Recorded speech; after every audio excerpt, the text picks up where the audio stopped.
कर्पूरगौरं करुणावतारं संसारसारं भुजगेन्द्रहारं सदा वसन्तं विद्यारविन्दे भवं भवानी सहितं नमामि। मन्दारमाला कलितालकाये कपालमालाङ्कितसुन्दराय दिगम्बराय च दिगम्बराय नमः शिवाय च नमः शिवाय। कालिङ्गोटाङ्गणमन्दिरचरण डोळ्यान पाहिन रूप तुझे प्रेमे अलिंगिन आनंदी पूजिन भावे ओवाय नमणे मम।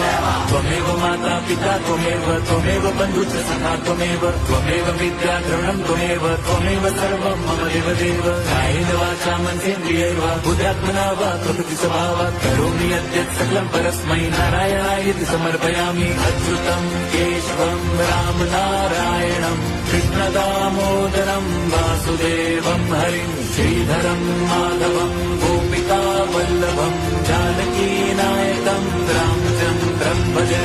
हरे राम हरे